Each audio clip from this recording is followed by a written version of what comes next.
Bem-vindo ao quarto episódio da Trilha de Estatística na Pesquisa Científica. Professora Simone, muito obrigado mais uma vez pela parceria. Eu que agradeço, professor José.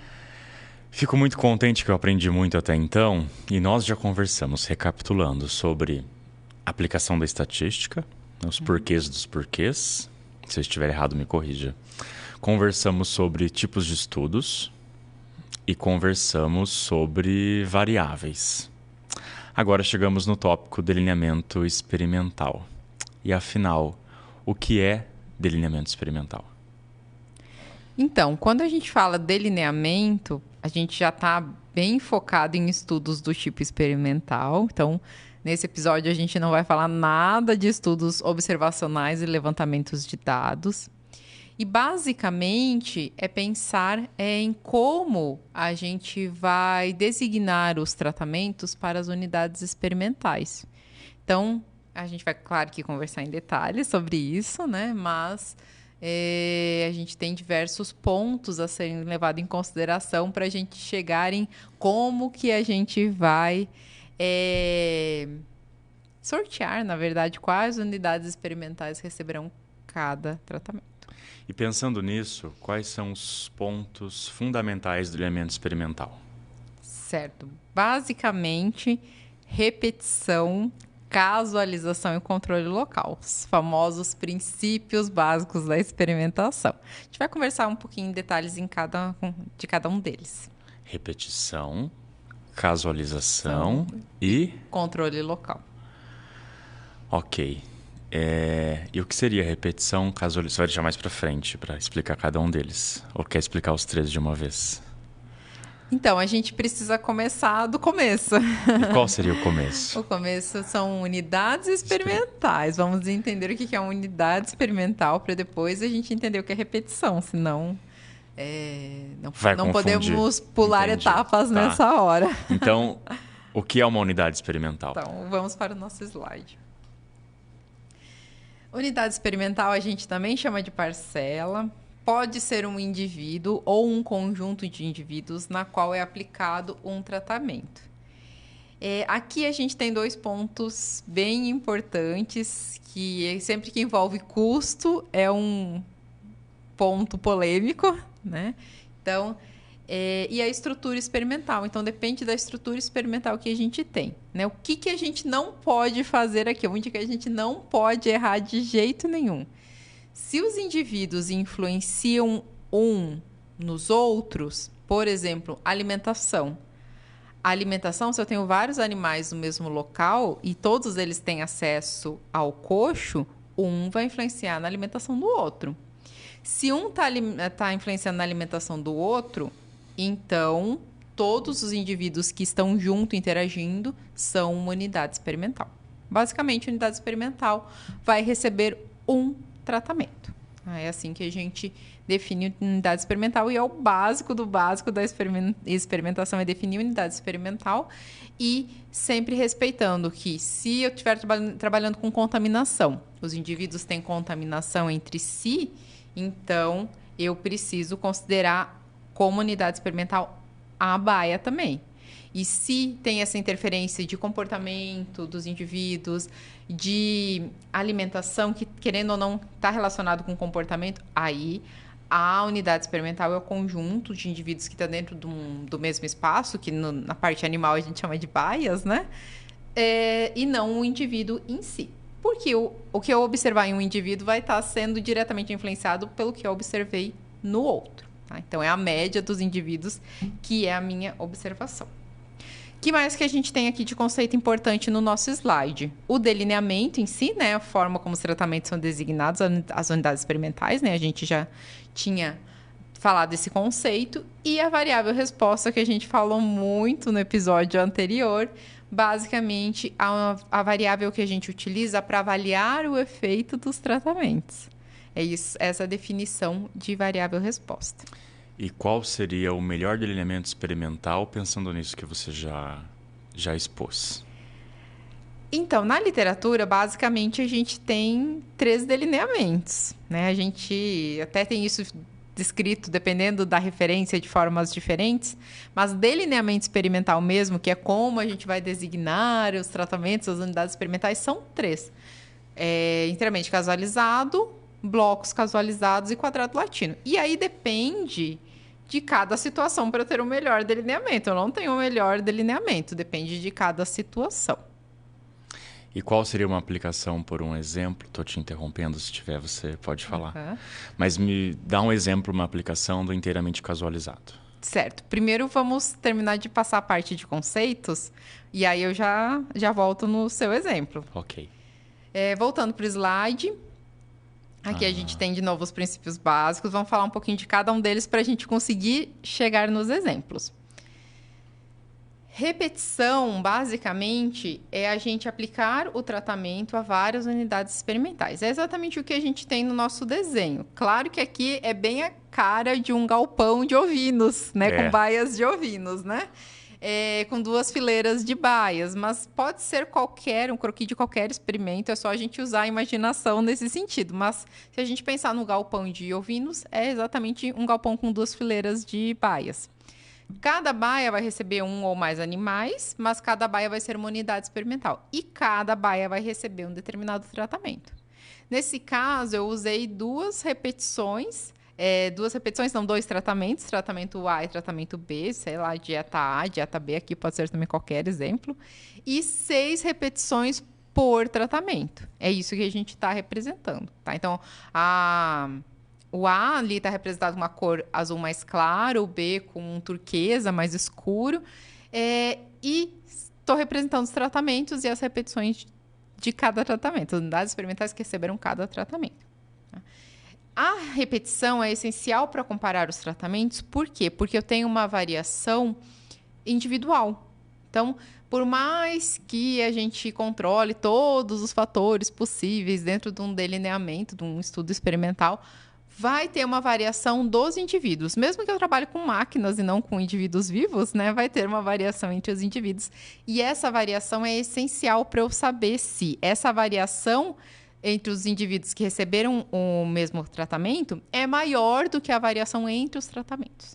Ou seja, se o efeito ao acaso, aquela variação que já é esperada, que acontece independente do controle que a gente fizer, é maior ou menor do que a variação devida aos tratamentos. É por isso que a gente tem repetições, porque a gente sabe que vai ter uma variação entre as unidades experimentais.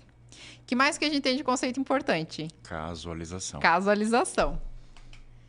Então, a gente tem aqui como casualização distribuir os tratamentos entre as parcelas. Ou seja, dentro de um experimento, a gente gostaria que todas as parcelas tivessem a mesma chance de receber todos os tratamentos. E isso é pergunta de revisor de periódico. Sim. Todos os tratamentos foram aleatorizados às unidades experimentais? As baias receberam os animais de forma aleatória, né? Os revisores perguntam isso para a gente. Tudo tem que ser aleatorizado. Não posso escolher qual é a baia que cada animal vai ficar, porque eu estou considerando eles como homogêneos. E não posso escolher qual é o maior animal que vai receber o tratamento que eu quero ter a melhor resposta. Não, totalmente aleatório, sorteio. Qualquer interferência que eu tiver, por exemplo, do peso dos animais, eu preciso controlar como controle local. Então, considerando as amostras uniformes, faço essa divisão para todos, né, esse sorteio de todos os tratamentos para todas as unidades experimentais.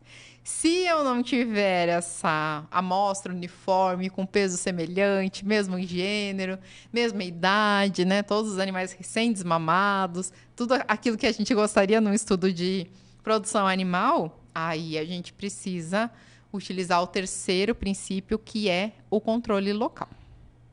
Então, vamos continuar aqui no nosso slide. Repetição e casualização são obrigatórios, né? E, basicamente, a gente quer, num experimento válido, né, utilizar uma metodologia estatística para comparar os níveis de um fator de interesse e obter uma estimativa válida do erro experimental. Como eu considero essa estimativa válida? Tendo repetição suficiente para conseguir caracterizar esses indivíduos e casualização. Se eu não tiver isso, eu não consigo fazer uma boa... ter uma resposta válida do meu experimento. Quanto maior, uma pergunta uma dúvida minha. Quanto maior a variação da variável em um grupo, maior precisa ser a repetição? Sim, sempre que é a o que nós variável conversamos. tende a ter uma variação maior, o número de indivíduos mensurados precisa ser maior. Por quê? Porque se a gente tivesse só 2 repetições, pode acontecer da gente pegar um animal que tem um peso médio e um peso muito alto, né? Isso pensando em peso, né? Porque aí a gente tem as outras variáveis mais complexas, das discretas, né? Mas aí, se a gente já souber que tem essa variação, vamos pensar variáveis sanguíneas, né? Mensuradas a partir de amostras de sangue. Aí o número de repetições precisa ser bem grande. Por quê? Porque eu já sei que essa variação individual vai ser muito grande e que vai ser muito mesmo difícil. Em um grupo homogêneo. Aí o que a gente tem de tendência é não encontrar a diferença entre os tratamentos. Por quê? Porque a variação é muito grande dentro dos tratamentos e aí eu não consigo identificar essa variação entre os tratamentos. É questão de erros, tipos de erros de estatística, a gente vai conversar um pouquinho disso no episódio de tamanho amostral. Então, agora, por fim, me dê um exemplo da aplicação do delineamento inteiramente casualizado. Sim, agora chegou a hora disso. Então, quando a gente fala dos delineamentos, né, de novo, a gente tem inteiramente casualizado, blocos casualizados e quadrado latino. Isso quando a gente tem um fator de estudo, né? Vou comparar os tipos de dietas, né? Então, inteiramente casualizado. Quando que a gente utiliza isso? É o delineamento mais simples de todos, serve muito bem para experimentos de laboratório, serve muito bem para casa de vegetação e para aves. Funciona muito bem para aves também. Por quê? Porque quando os ovos são incubados, por exemplo, vamos pensar em frangos de corte, que o ciclo é mais curto, é mais fácil da gente entender. Quando os ovos são incubados para gerar um lote de frangos de corte, primeiro que as idades das mães não podem ser maior do que 5 semanas entre si, porque a gente sabe que influencia no tamanho do ovo. Além de, entre outras características, né, mas principalmente o tamanho do ovo. Além disso, o lote é incubado junto, né? Então, os ovos vão ser incubados juntos. A gente sabe que a genética é semelhante, que a genética de frangos é algo muito controlado. E esses pintinhos, então, vão nascer juntos, né? E aí ainda pode fazer a sexagem para separar os machos e as fêmeas. Quando esses animais vão para as granjas, eles nasceram todos no mesmo dia, eles são da mesma linhagem genética. As mães, que é um fator que influencia bastante no desenvolvimento dos animais, têm idades muito próximas, ou seja, os animais são muito homogêneos, né? E aí, claro que quando a gente faz experimentos com frangos, a gente não chama de baias, né? Chama de box, onde a gente coloca os frangos, né? Um determinado número de frangos, aí depende do tamanho do box. Então, dentro do aviário, principalmente se for um aviário fechado, um dark house, que tem um ambiente todo climatizado, é um ambiente muito controlado. Ou seja, a gente está padronizando a idade dos animais, o peso, porque aí a gente, claro, que vai separar os animais por peso também, o gênero, a genética deles, que a gente sabe que é outro fator que tem sido bastante estudado e discutido hoje em relação à importância disso para os experimentos. Ou seja... isola muitos fatores. Muitos fatores. Eu estou realmente conseguindo estudar o que foram meus tratamentos. Aí pode ser qualquer coisa também, né? A dieta, medicamento, né? O que a gente quiser estudar, que vai realmente... vou conseguir realmente fazer essa relação do que eu estou estudando com a variável resposta. Aí também o que a gente tiver interesse em estudar. E exemplo para blocos casualizados? Vamos sair das aves e vamos para os suínos. Tá. Suínos, a gente tem uma questão de que a gente sabe que as leitegadas são grandes, lá 12, 13 leitões, então tem muita diferença de tamanho quando eles nascem. E a gente sabe que tem o efeito da leitegada também, né? Então, tem os machos e as fêmeas. Então, quer dizer, a gente já tem vários fatores a ser considerados, né? Quando a gente retira os animais lá com 21, 28 dias, faz o desmame deles, né, e leva para a creche, que é um local onde geralmente acontecem experimentos, a gente precisa separar esses animais por peso, separar esses animais por gênero, às vezes por leitegada, né? E aí eles vão estar provavelmente em baias coletivas e vão, nisso, entrar no experimento, né? O que acontece? Mesmo que a gente faça toda essa separação, a gente vai ter os animais com peso mais leve, com peso médio e os mais pesados. Tem uma variação já um pouco maior entre os indivíduos. Se for muito padronizado, a gente até poderia ir para o inteiramente casualizado. Mas se tiver um pouquinho mais de diferença de peso, uma das formas de lidar com isso, não é a única, mas é em blocos. Então, vou blocar os animais por leves, médios e pesados e vou delinear todo o experimento de acordo com isso. Então, é uma forma da gente controlar esse efeito do peso. Aí, claro, depende do que a gente está trabalhando, mas para a maioria das vezes isso vai ser suficiente. Outro exemplo bem importante que a gente tem aqui. Imagina, José, a gente vai fazer um experimento de pastagem, né, de forragicultura no morro. Será que vai dar certo? Tem muita variação da forragem na altura que esse animal está no morro. Então a gente já sabe assim, quando a gente trabalha com declive, a fertilidade do solo na parte mais alta é menor do que na parte mais baixa. Porque quando chove, vai então os nutrientes que estão na parte de cima do terreno vão lixiviar para a parte de baixo. E aí acaba que essa fertilidade acontece em forma de gradiente. Então, gradiente da parte alta para a parte baixa. Esse gradiente pode acontecer em mais sentidos também. Então, depende da complexidade do terreno. Quando a gente trabalha com plantas, então, por um cuidado, se tem declive, tem que ter blocagem, né? Mas por cuidado, o melhor é fazer a blocagem para a gente ter o controle desse fator. O que a gente não pode vou fazer inteiramente casualizado e depois descubro que tinha que ser em blocos. Por quê? Porque como a variação que a gente não está controlando é muito grande, fica mais difícil de a gente achar a diferença entre os tratamentos. É o mesmo caso de errar no tamanho amostral. Entendi. E se nós trabalhássemos, por um exemplo, com vacas de leite, que é a unidade experimental, mas a lactação dela tem variação do que ela produz, tanto em volume quanto em constituinte, do início da lactação para o meio e para o final. Como que eu faço um delineamento para trabalhar, por um exemplo, com essas vacas? Gado de leite é sempre muito complexo, né? Por que é muito complexo? Porque quando a gente chega numa propriedade leiteira, as vacas não têm todas a mesma idade, todas o mesmo número de lactações e não estão todas no mesmo período da lactação. E aí a gente sabe que tem um pico lá em torno de 60, 90 dias, José. Isso. Tem o pico de lactação. E logo depois disso, a queda, então sobe muito rápido para o pico, né? A produção sobe muito rápido. E depois disso, a queda é gradativa. Então, o que a gente tem como regra para esse tipo de experimento?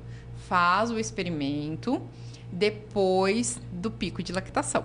Porque aí a queda da produção vai ser mais gradativa também. E aí a gente sabe que vai ter, por exemplo, o delineamento mais utilizado é o quadrado latino, em que a gente vai avaliar o animal em diferentes períodos. Isso é excelente para a gente controlar a variação do animal. Então, o animal entra como um efeito no modelo, um efeito de blocagem, para a gente controlar essa variação do indivíduo. E a gente vai estar avaliando esse indivíduo em diferentes períodos. E aí, esses períodos não vão ter tanta interferência assim, porque já está na fase de queda gradativa da produção. E aí a gente consegue fazer esses experimentos sem maiores problemas. Então, nesse tipo de delineamento, a gente ainda não tinha comentado do quadrado latino, a gente faz a blocagem, José, em dois sentidos que a gente fala. Ou seja, a gente tem dois fatores blocados. A gente tem o tempo, geralmente, né, o período que a gente está avaliando o animal, e o próprio animal. Então, a gente controla esses dois fatores. E aí tem uma questão importante já para eu comentar, que é fundamental no delineamento de experimentos, e todo mundo esquece disso, que é considerar o tempo. Tá? Então, tudo que acontece num experimento tem que ser ao mesmo tempo. Eu tenho que avaliar todos os tratamentos ao mesmo tempo. Ou, eu vou fazer o plantio dos blocos. Então, ou eu faço por dia um bloco inteiro, ou o experimento inteiro, né? Eu não consigo, tipo assim, vou fazer o tratamento A no primeiro dia e o B no segundo, não. Eu vou ter interferência do dia. Então, a gente sempre tem que cuidar com a interferência do período. Isso, no quadrado latino, a gente já tem isso como uma regra, mas em todos os experimentos a gente precisa igualar a avaliação dos tratamentos no tempo. Muito bom. Nós deixamos bem claro, né? Você deu bastante ênfase na importância do delineamento experimental para obter ao menos uma conclusão estatisticamente válida. Estou aprendendo. O que nós podemos fazer, o que o pós-graduando que está assistindo o nosso podcast, o pesquisador, pode fazer para errar menos no delineamento? Então, eu trouxe aqui um passo a passo para tentar ajudar. Então, vamos para o nosso passo a passo. Primeiro, né, eu bati nessa tecla em todos os episódios até então, né? Qual que é o objetivo do estudo? A gente tem que ter o objetivo do estudo de uma forma muito clara. Por que o objetivo do estudo? Porque dentro do objetivo, a gente tem a definição dos tratamentos e a gente tem a variável resposta que a gente está trabalhando, ou o grupo de variáveis que a gente está trabalhando. Todo objetivo tem que ter isso, né? Se eu tenho isso dentro do meu objetivo, eu sei o que eu preciso cuidar no meu experimento. Eu devo saber, pelo menos, né? Não sei se a gente sabe, mas a gente deveria saber o que a gente tem que cuidar no experimento. Que mais, né? Então, dentro do objetivo, a gente vai ter a variável resposta e a gente precisa conhecer os fatores que interferem na variável resposta. Aqui é uma daquelas colocações super clichês, né? De sentar e estudar o objetivo do estudo, né? Tudo que está envolvido precisa ser estudado. Então, tem coisas que a gente já sabe, igual a gente falou do gado de leite, a gente já sabe que isso interfere, já sabe que a outra questão interfere, mas tem muitas outras coisas que os outros pesquisadores estão estudando e que podem ajudar a gente a não errar nesse momento. Então, precisamos estudar muito, né? Aquela ideia, aquilo que a gente coloca no projeto e não faz. Fazer a revisão de literatura desde o primeiro mês do mestrado e do doutorado. Tem razão. A gente esquece disso, a gente deixa para fazer depois. A revisão da tese, da dissertação, é uma outra revisão, mas aprender e estudar sobre o assunto é desde o primeiro dia. Tem que ser, para ter um experimento de qualidade, um estudo de qualidade de uma forma geral, né? Aí, conhecendo esses fatores, é importante a gente padronizar esses fatores, né? Então, a gente precisa ver o que a gente tem que fazer na estrutura experimental, e aí, escolhendo o delineamento correto, a gente vai conseguir controlar os fatores. E o que a gente conseguir controlar de fatores durante a amostragem, também a gente deve fazer isso. Então, por exemplo, se eu vou trabalhar com dietas, eu já sei que a idade do animal influencia. Que o gênero, né, ser macho ou fêmea, influencia.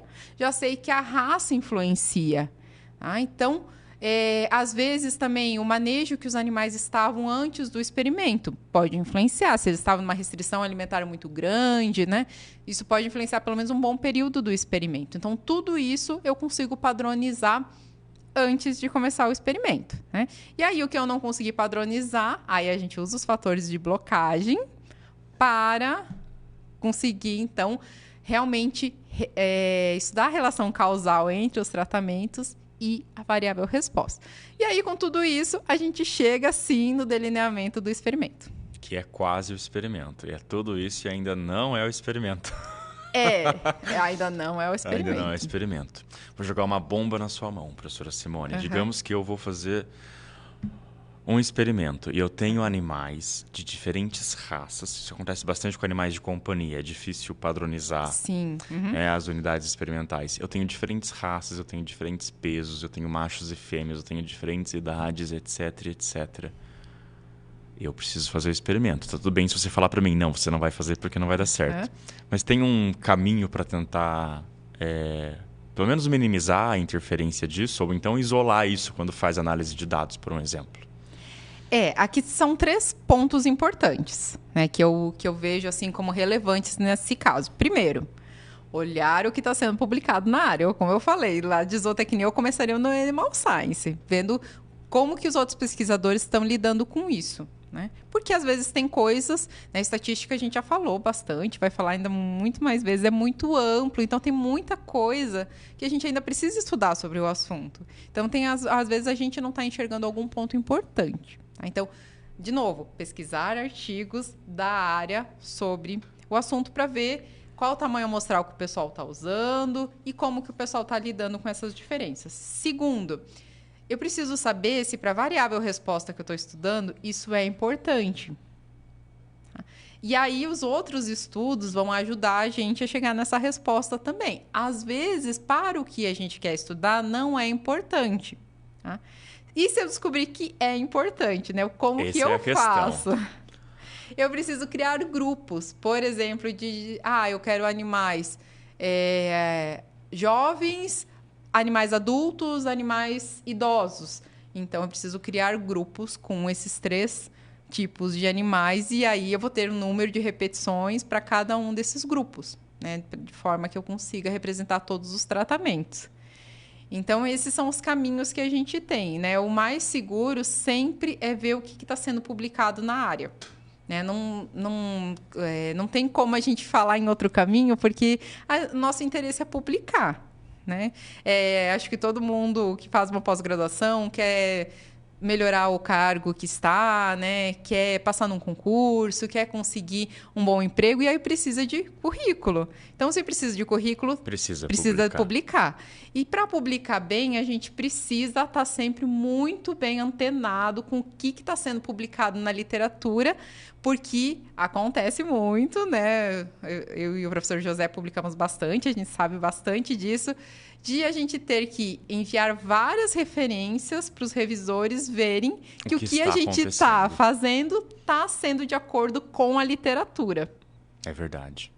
Professora Simone, eu me dou por satisfeito. Não sei se você tem mais algum exemplo para compartilhar com os nossos ouvintes. A última consideração, e a gente também não vai entrar em detalhes nessa série, né, do podcast, é em relação a quando a gente tem mais de um fator de estudo.